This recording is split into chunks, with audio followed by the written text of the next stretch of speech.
Previously, we took a look at a Darth Revan helmet I found on Amazon. The quality was great, but I didn't love the paint job, so we're gonna do some work and turn it into this. Let's get at it.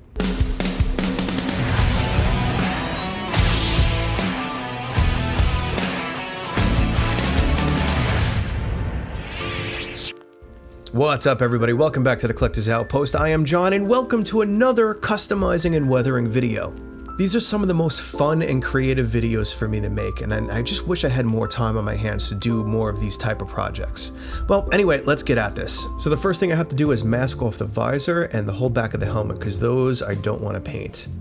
I'm really not going to do much of anything to the back of the helmet. It's fine. Maybe I'll put a little black wash or something on it, but I'm never really going to see it. And the paint we're just going to put directly right over this paint job already. I'm not going to sand anything off. I actually might follow a couple of these lines here for the damage marks, but instead of painting it on, I'm going to actually carve it right in. And while I'm getting all of this masked off, if you like seeing content like this, drop down, hit that like, subscribe, and notification button for upcoming videos. I really appreciate it, and it really does help out the channel.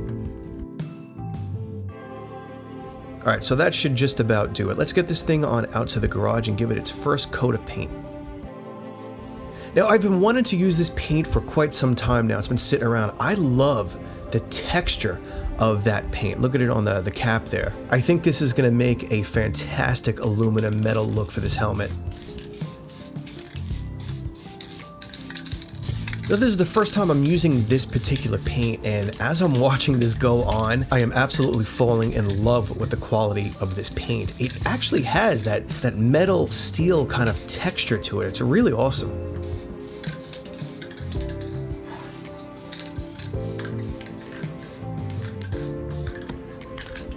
Now let me give you a close-up so you can actually see what this paint looks like. It really looks incredible. I almost feel if I leave it like this kind of looks like Beskar. Do I keep going? Yeah, let's keep going. Let's finish this thing up. Alright, we got the first coat of paint on. Now comes all the creative stuff. So how it was before, the damage was just all painted on. We're actually going to get in there and Dremel it all in. Now, where does that nice happy little scar go? Let's start here, work our way down.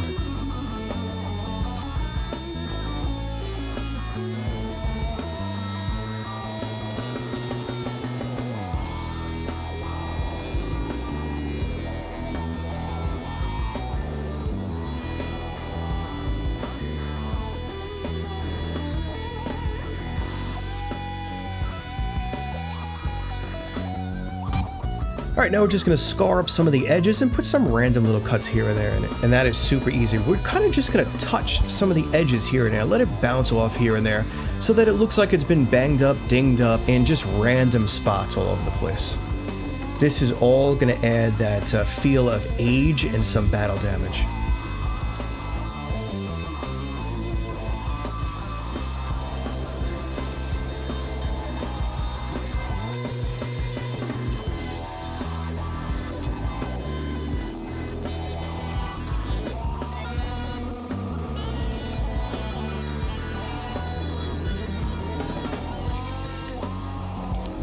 Alright, I think that looks really, really good. Now, when you paint on this damage, it has its own look, but when you can get in there and really scar up your helmet or your lightsaber or whatever, it just takes it to another level of quality.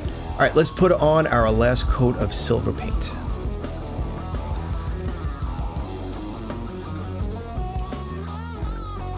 Alright, this looks absolutely beautiful. This silver paint, what was it, dark bronze I think it was called. Absolutely stunning. Alright, let's let this dry for a while and then we're going to move over into getting the red on there.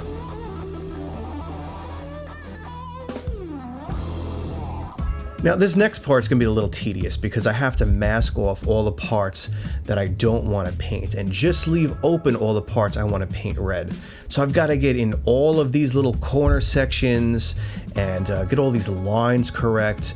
Now this is going to take some time. The more time you take, the better results you're going to get, because you'll have nice sharp edges. You won't have paint lapping over onto other parts, really sloppy.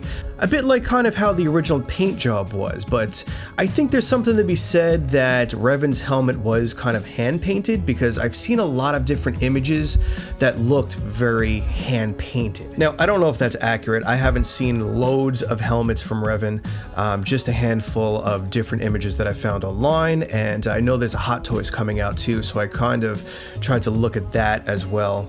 Now for me, I want this to look a little bit more refined. I want it to look like it came out of the factory, so it's a little bit more polished, but it was really beat down over battles and just over time. So I definitely don't want to rush this process. I want to make sure that my lines and edges are really sharp. And then we'll go back and kind of weather that out a little bit and even put some black washes over it.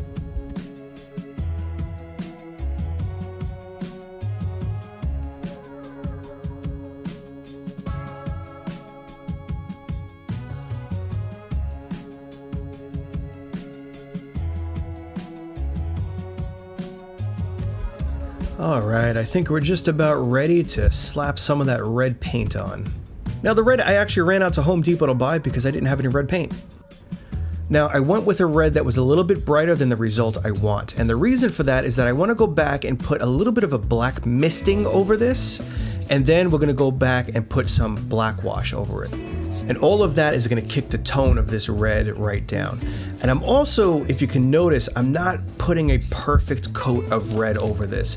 I want a little bit of that silver to kind of peek through as if the red worn away over time.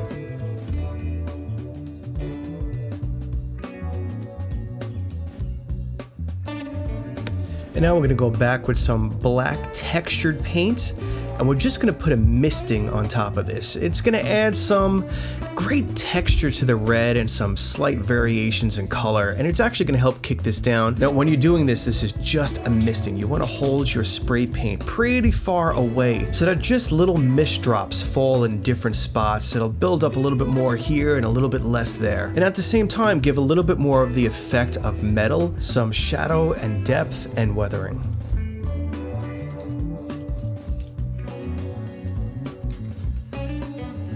Alright, so let's zoom in here. You can really see those little black splatter marks.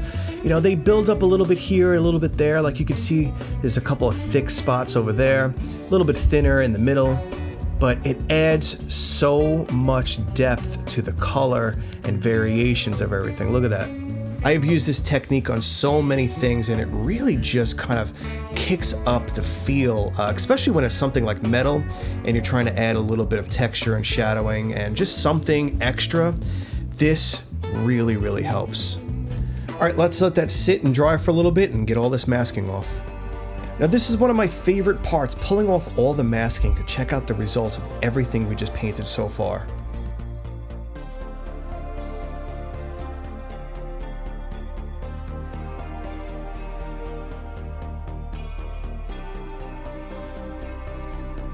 Now this is proof that a paint job can really change the look and the feel of something.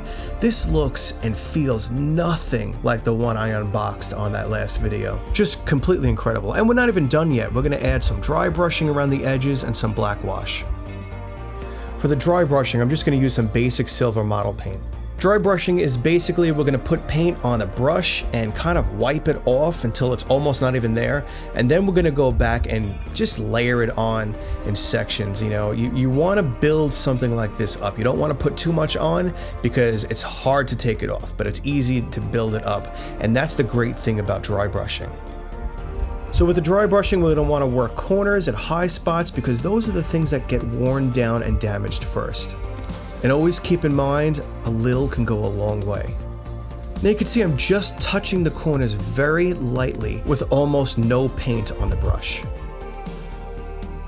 Now you're just going to work your way around the mask. Now you're not going to do it in every inch of every corner. You kind of want to randomize this because that's how things get weathered and bumped up. They just happen.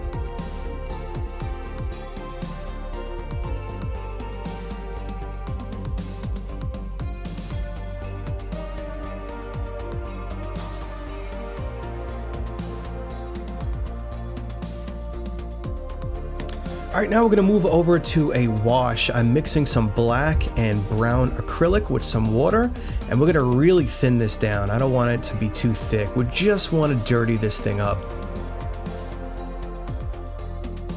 And now every time I put a layer of that black wash on, I'm gonna grab my sponge and kind of feather everything out and soften it up a bit. Now all of this is complete personal preference. You can make this as dirty as you want, you can make it as clean as you want. You don't even have to do this step at all. But if you are gonna add this weathering, do everything in layers so you don't put too much at one time. You kind of build it up and kind of see what different steps and stages look like. Now this process is just basically rinse and repeat. You just continue to do this until you find the result that you're looking for.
All right, I think that's pretty much about done. Let's put a little bit of wash on the back just so it kind of works all together, and I think we'll call it a day.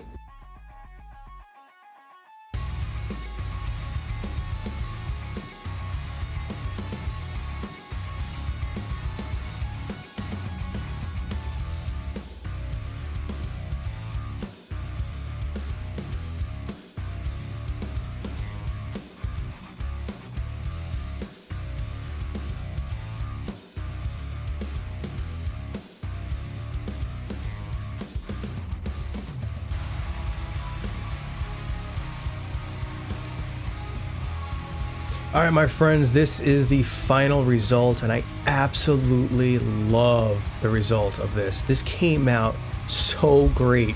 Better than I thought this was gonna come out, and I think a lot of it has to do with that silver textured spray paint that I had. But honestly, this mask was a great quality. I just wasn't loving the paint job, and now this mask is just at a totally different level. This is now at a level of a screen wearable prop, when where its previous paint version was kind of more cartoonish. All right, that is about it. I hope you guys enjoyed the outcome of this mask. Don't forget to hit the like, subscribe, notification button for upcoming videos, and I'll see you all on the next video. See ya.